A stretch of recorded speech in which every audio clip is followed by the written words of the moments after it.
they are made out of the bark of a particular tree, which grows in the mountains of North Sumatra. Mm-hmm. And this Pustaha, that we are seeing right now, is very special in that it has this really very elaborately carved two covers. The front cover, which is the top, and then the back cover, which is kind of a desk it is sitting on. So it's very rare that we have a pustaka. Pustakas very often do have carved um, covers, but I have never seen a cover which has been carved as beautiful as this one here. And also in its physical dimension, this one here really stands out of the crowd. So yeah, so they are books, but they were not books that were written to be read. They were more like notebooks that were used by the magicians and healers, the datu or guru as they were called, and and they were meant to be read aloud to the pupils of the magician and healer. So, of course, they needed to learn the script first, and they had to take lessons in the script. And once they graduated, then they were introduced into the arts of the content of the Pustaha. So the content of the Pustaha is, most Pustahas deal with instructions on how to conduct rituals. And this Pustaha is not any exception from the normal Pustahas. It also deals with certain rituals on which I will talk a little bit later. Yeah, when we go into the PDF of the Tropenmuseum, but can you tell us what we see about the image on top? So you are talking like the bottom cover is like a desk. I see 4 legs, but is it like I asked you before? Is it possible to see a lion or a snake, or is it just we don't know? What do we see? Well, I don't think that it is really that important what we see, because I mean there's a lot that can be that people have seen in this image. And yes. The range goes from a snake, dragon, even a chicken was, suggested. But all of that is really not that relevant, because what really, counts for me is what the Batak, what it is according to the Batak. And the Batak will call this a singer. And Singa is also a Sanskrit word, and it just simply means lion. Now, we have a lot of these Singa images in Batak arts. And you can, if you visit North Sumatra, and you visit some of the still remaining traditional villages, you can still see these singer images. Mm-hmm. So which is, what we see here, the face. These images are on the sides of the houses, and they are meant to protect the house. And so the singa is it's a protective symbol, and therefore they have used the image uh, of an animal that they actually don't even know, because there are no lions in Sumatra, of course. Sumatrans have tigers, Yeah. but this year is not a tiger, it's a singa. Now, what exactly a singa is for the Batak, I don't know. What I know is only this is the image of a singer, and and it translates as lion. But as I said, for the Batak, it could have meant all kind of mystical creature. But as I understand, it's also a protection of what is in between the two covers. It's protecting the Pustaha, isn't it? Yes. Okay. Uli, shall we go inside the text? Shall we open the book? Yes, please. Then then I stop sharing, and then you start your screen. Like, yeah. Oh, sure. Yes. Yeah. And then you open your PDF, right? Yes. Okay. So. Thank you. I should probably, start at the beginning of the Pustaha to give you a little bit of an idea how a Pustaha is, what the physical shape of a Pustaha is. So you see that this year is the first page to the left, and that is glued against the cover, against the front cover. Yeah. And you see that there are stitches here. So there was an attempt to repair the Pustaha. And that is quite often the case because, these are objects that are being used. And so it can happen that they get damaged, and then they have to be repaired. So repair work is quite common. Here you see that, okay, I will, oops. So now I have to turn it to the right because this is the proper way to look at the page.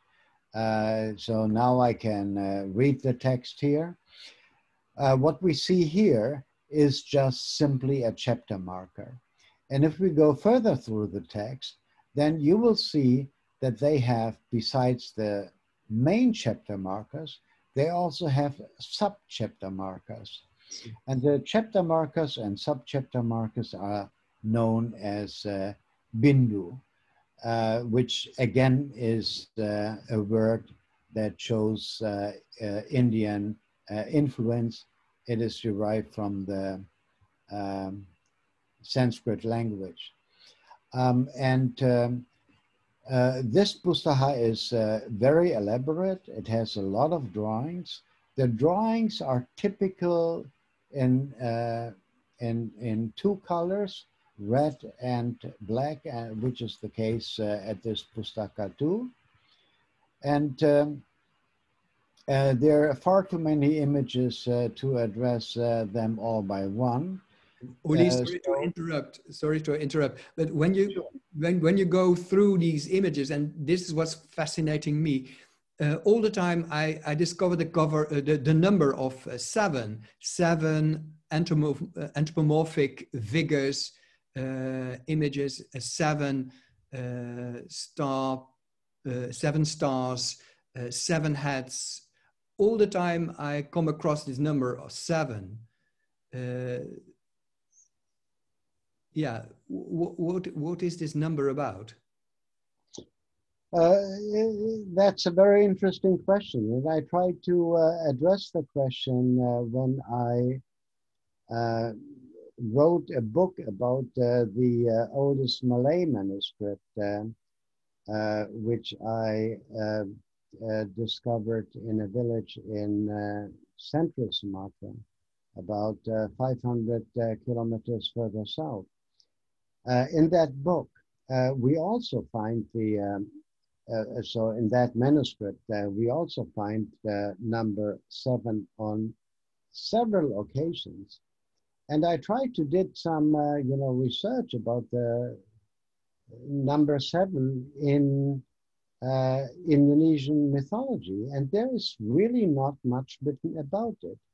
Now, among the Batak, we know that the Batak have a calendar, and the calendar has 12 months, just like our calendar, and each month has 30 days. And the 30 days of one month are divided into 4 weeks of each 7 days. Yes. So, that is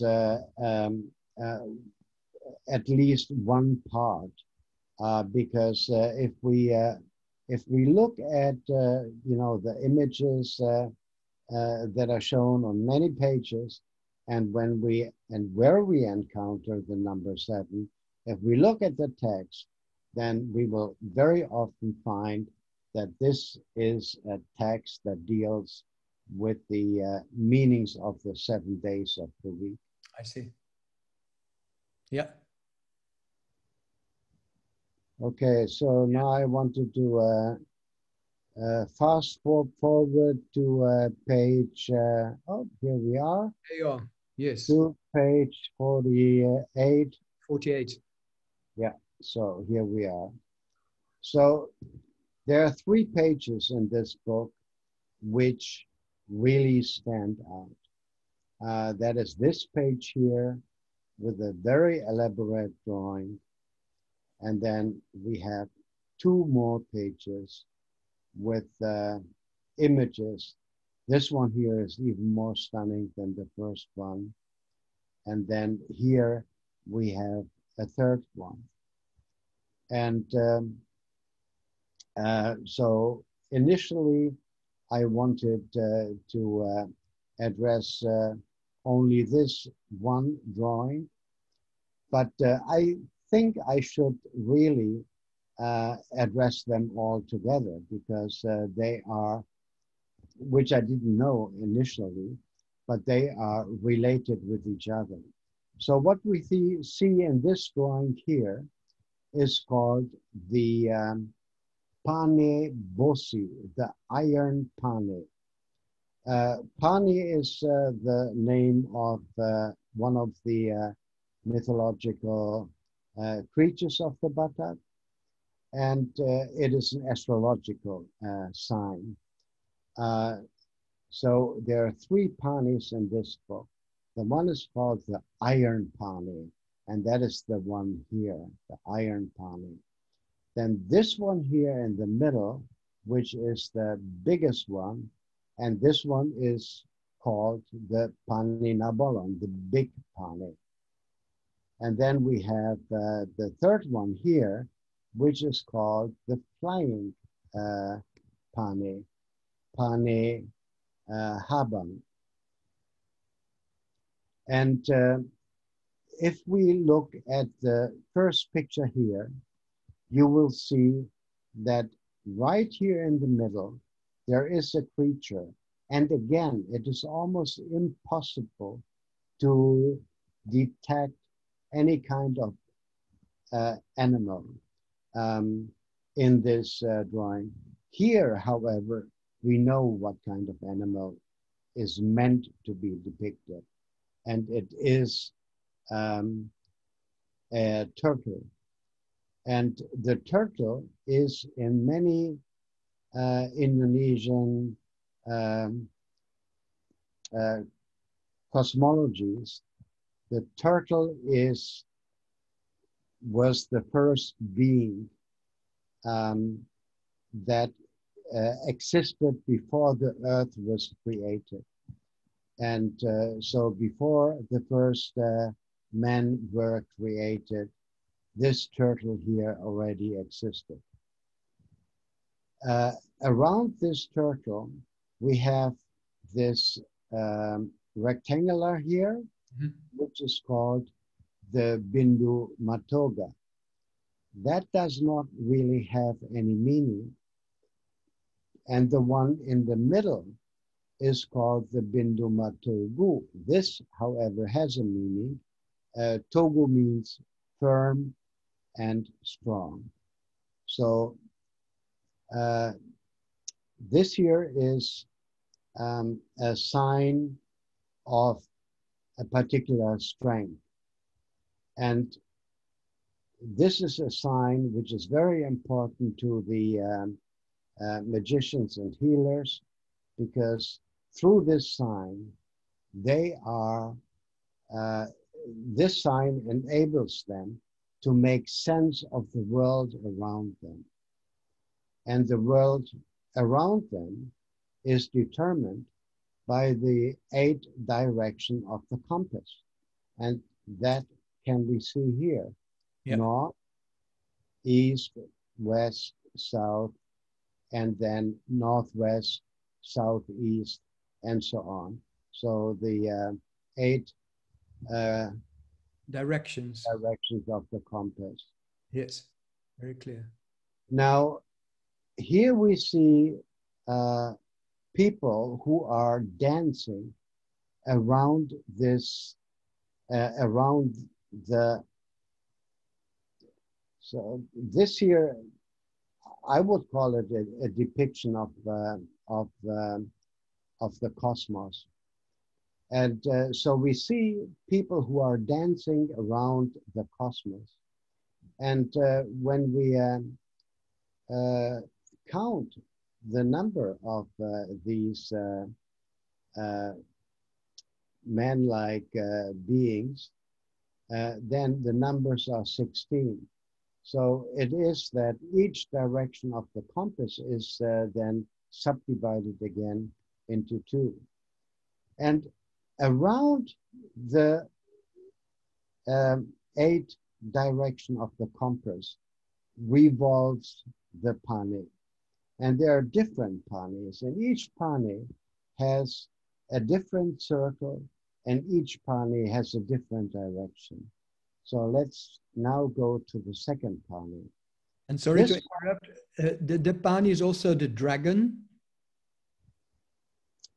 Well, the pani is a kind of dragon. And we actually do have the pani. Not only the Bataks have the pani, but we also find it's not called pani, it has a different name, but we also find it in Malay mythology, for instance. And among the Malays, it is called Naga, dragon. Yeah. So it clearly is a dragon, a kind of a dragon. And also, according to the Batak people, the pani, even though people can never see the pani, but we can actually see the pani far away at the horizon late at night, when there are, you know, these white flashes and among the horizon. That is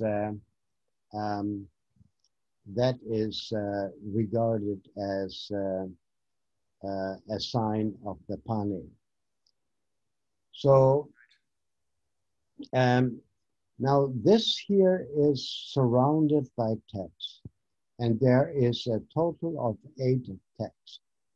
1, 2, 3, 4, 5 at the bottom here, yep. And 6, 7, and 8. So there are 8 texts, and each text is for one of the directions of the compass. However, what is addressed here are not the directions of the compass, but they are directed towards the parts of the body of the pani. So, for instance, this one here is the tail of the dragon, and the text Now let me open my notes here. So the text here reads, Jahahita mangarapon hipas ihur nipane, mate madonganta. So I translated, if we are facing the tail of the pane, then 12 of our comrades will die, and we will be defeated in the war. So essentially, this is it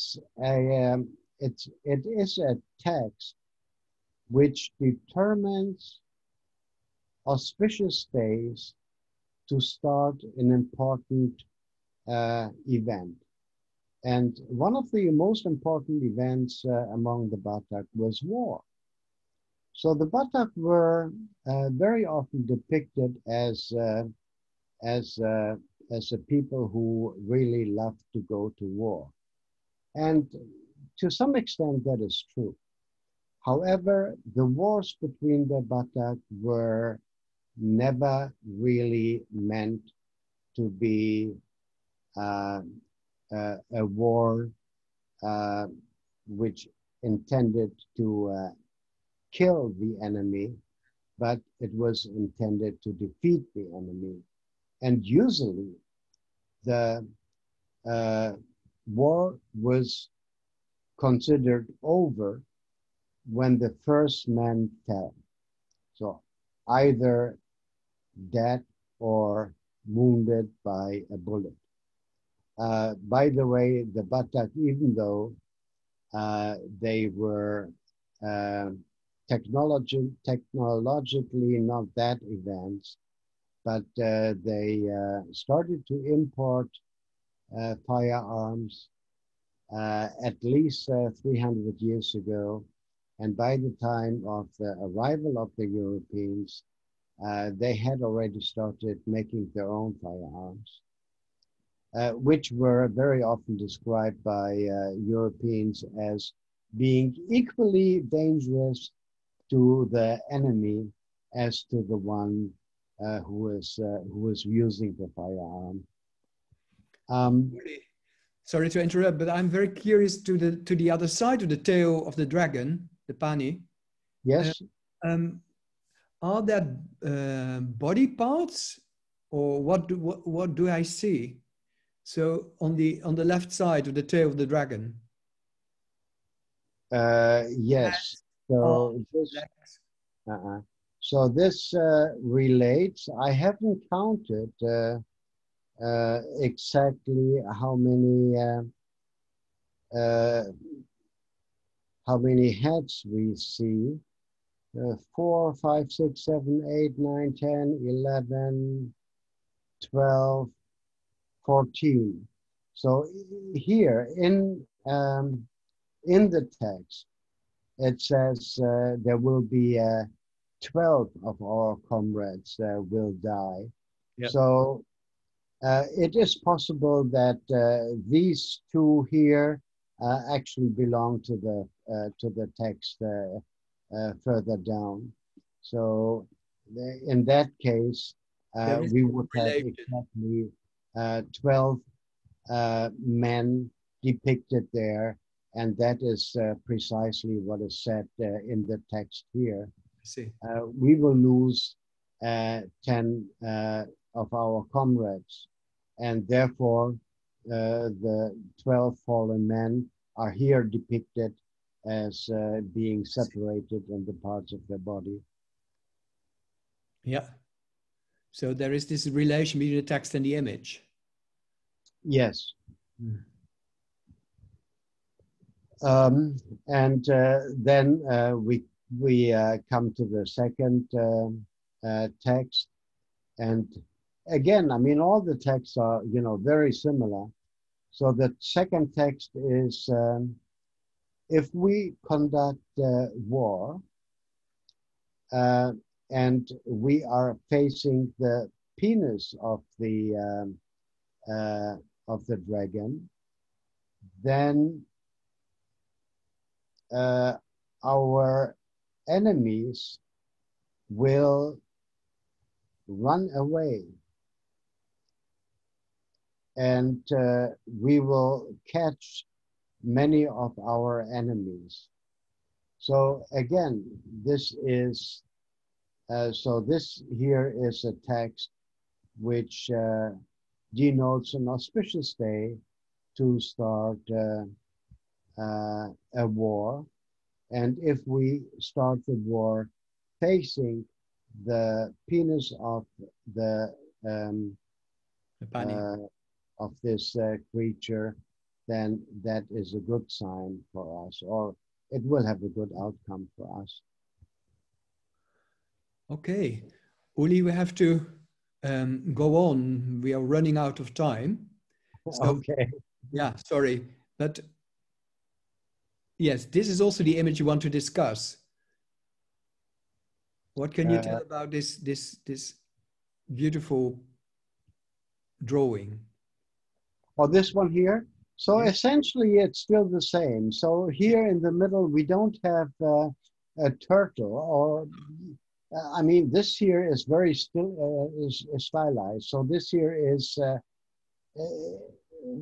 what should be seen there is a turtle. So, and again, we have the 8 points of the compass, and we have texts which are again very similar to the text that we have seen on the other image here. Those are different pani, and they have different ways how they rotate around us. And this is the hovering pani? Is this the flying one or the hovering one? Flying pani. This is the flying pani, exactly. Flying pani, yeah. Yes.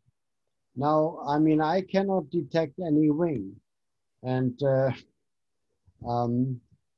but just as you know, this pani here is called the iron pani, and again, I mean, you know, how can we see that it is iron?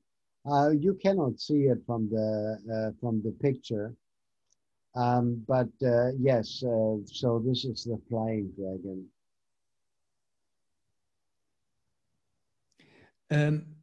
Uli, you also told me before how they start the writing from the right to the left, from the bottom to the top. Now we were scrolling from the top to the bottom. What is the relation? How to read the text? So like you already did from the right to the left. What can you tell us about the? No. Oh. No. So this text, for instance, if I want to read it, I have to turn this page to the right. This here I can read without turning the page. Same with this one here. This here is still fine. But then, if I want to read this one here, I have to turn the book around. Okay. So these here are written upside down. So, yeah. And do you think this was written only by one priest, one datu, or is it a collection of different writings, different images done by different datus? Or no, because I can clearly see that, because it is one coherent handwriting all over the entire book. Sometimes you do have books which were written by two or sometimes even more than two datus. But in most cases, it's written by one person. And as a matter of fact, the name and the clan name of the person are mentioned at the very beginning of the text. So we know who wrote this Pustaha. We know who wrote the Pustaha, and we also know exactly where that person is from. Yeah, yeah. Maybe it's time also to see if there are any questions. Maybe Finette can join. Yeah, I'm here now. Yeah, are there any questions? Or let me have a look. or it was a really interesting. Yeah, we can go on for hours because it's just the Okay, beginning. I have one question. One moment. I will ask him to unmute himself. Hello. Julian. Yes. Hello, Julian. Are you there? Oops. What is your question about? Yeah, wait, he can't talk yet. I have asked him to unmute. Yeah. But is it working? Maybe another question before Julian starts to. Oh. Yeah, he should be there now. Are you there, Julian? Can you hear me now? Yeah, it works. Ah, good. Okay. Good morning. Thank you for this wonderful talk. I have two small questions. We got into the number 7 a little bit, and I remember that in the Rasser's book of the Batak magic staff, he was talking about that old staffs generally have 7 heads on them. Is there any relation? And my other question is, I have a Naga Marsare, and it's also covered in exactly the text you see in the book with magic symbols. Is that something that's done often, and is that also readable? Can you repeat the second question, please? I have a magic horn from the Batak. Oh, a magic horn. Okay, yes. And it's covered in the same texts and magic symbols. Is that able to be translated then? Okay, so I am not quite sure what you mean by magic horn. I have seen these, horns which are quite elaborately carved, but they usually don't have text on them. Yeah, it's rare. This is the only one I've ever seen, actually. It's a Naga Morsarang horn. Yes. Oh, that's interesting. No, I have never seen one of those horns with an inscription on it. And the first question was about the staff, the stick, the 7 hats. The Tunggal Panaluan, the magic staff, the magic wands of the Batak. That is related to another story, and it's the story of Ajidonda, and so it is a story which deals with of Ajidonda and her siblings, as far as I remember. And it is possible that the number of the siblings were 7. And these are the ones that are usually depicted on the magic wand. Uli, is there also a relation with the 7 planets? Like in Hinduism and astrology, you have the 9 planets, the 7 days of the week, the 7 planets. Is that? Oh yes, absolutely. And I mean, if you look at the 7 days of the week, every day has, of course, the name of one of the 7 planets. Yeah. Okay. And then, apart from the 7 days of the week, you also have the 9 Pehu, which are again kind of astrological creatures, and that's where we find the number 9. Yeah, clear. Okay, Julian, was that your question, or you have another question? Well, I do, but you can do. Is there a large difference between Toba and Karo Batak languages? Oh yes, I would say that the difference between Karo and Toba is definitely larger than the difference between Dutch and German. Okay, and the script too? Excuse me? And the script is different too? No, the script is almost exactly the same. Oh. So Karo has a few phonemes that Toba Batak does not have, and so they have created additional signs for those missing phonemes. So each of the alphabets, which is also a very interesting fact, each of the alphabets is perfectly adapted to the uh, phonological um, sound, to the sound system of the five Batak languages. Okay. Well, thank you. Interesting. Thank you. Okay, Yeah. thank you. Now there are no more questions. But maybe so, for that, yeah. we could also the question you had before about how do you recognize the fake Pustaha? Oh yeah. I had a question from somebody asking me that by email. Yeah. How to recognize a real, The real original Pustaha and a fake one.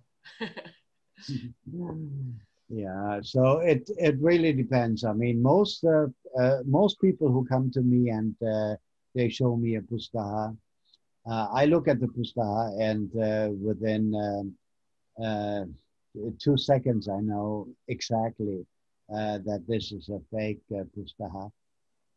In some cases, it can be tricky. Usually, it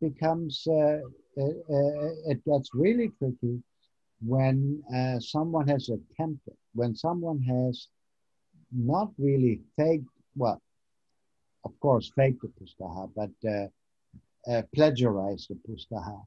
So copied verbatim a Pustaha. In those cases, it can become difficult. And uh, some of, when I went to Sumatra, I also, asked some of those people who are producing these fake Pustahas. Yeah. And I asked them, how do you actually make them appear old? What do you use? And so they showed me some um, chemicals that they use. But they said, yeah, these chemicals, it's very easy to detect that we are using chemicals. So if I want to produce a pustaha and I really want someone to believe that it is an old one, you know what I do? Very easy. I put the pustaha in a pigsty for 2 weeks. And after 2 weeks, I take it out. And then it looks like it has been 100 years old. Yeah. I have another question from Jessica. I will ask her to. Who? Yes, are you there? I have asked her to unmute herself. Mm-hmm. Hello, Jessica. And are you there? Yes. Ben ik nu te verstaan? Ja, zeker. Heel goed. Oké. Ja, ik werk als rondleider op het Tropenmuseum. En dit is een object... One moment. Uli, is het oké in Dutch? Ja. Oké, nee, even... Ja, oké, ga door, sorry. En in de informatie die wij over het boek hebben gekregen... staat ook dat er iets heel spectaculairs in dit boek staat...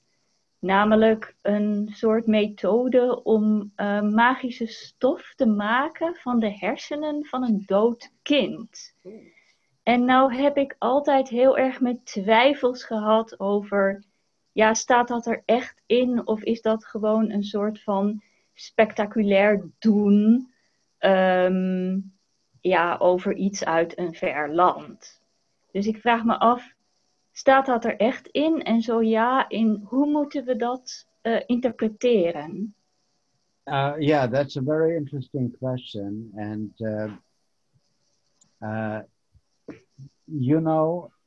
until a few years ago, I was really convinced that these were just, stories. Stories created probably by the missionaries, because, the missionaries then would have a reason why the Batak need to be Christianized, so that they will um, um, abandon their barbaric rituals. So I regarded it as being, well, probably, not really true. But in this Pustaha, this is actually, and then later I actually found a Pustaha where there was a passage where exactly what I read about was described, namely that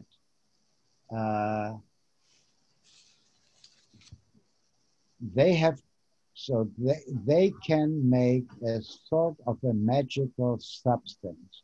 The magical substance is called pupuk. And pupuk translates like fertilizer.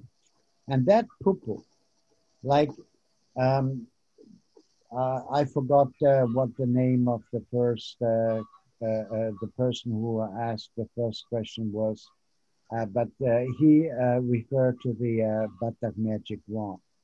The Batak magic wand is by itself, it does not have any magical power.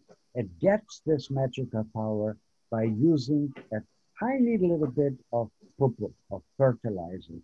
And this fertilizer is indeed made of the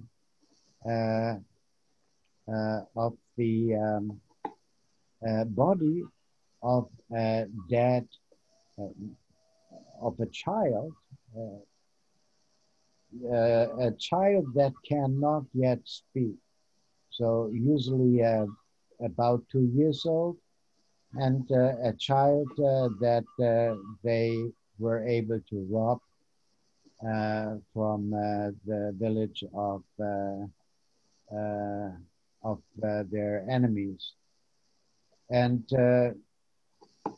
then there was a description on how this had to be cooked, what kind of other ingredients had to be mixed into this substance. And if we look at this Pustaha here, I forgot exactly where it was, but I think it was right here.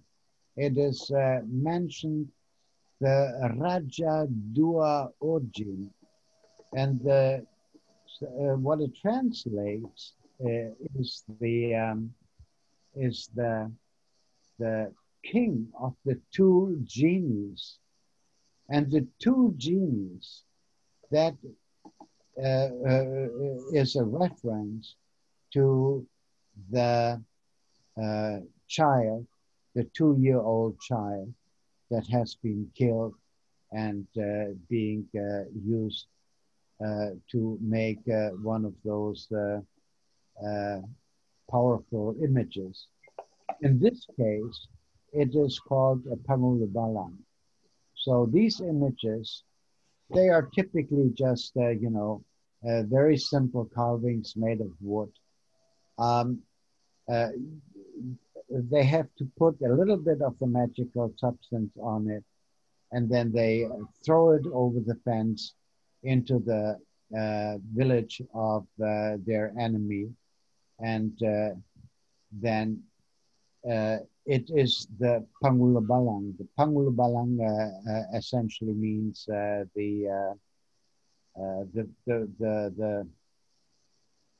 foremost warrior in war, and he is the warrior who wages war against the enemies, not by through weapons, but by magical means. So Jessica is. I can. Jessica is in a sense right that this talk or this idea of this recipe to make this fertilizer of the dead body of a child is right. But if it is in this great Pustaha, it's a question. No, no, I don't know whether the recipe is mentioned in this Pustaha. I haven't read as far as that yet. No, we really have to make a research. Yeah. But what I have read already is that in one of the pages that I read, yeah, there is that magical substance is mentioned. I see. Yes, okay. Clear. Well, thank you all. Thank you, Jessica.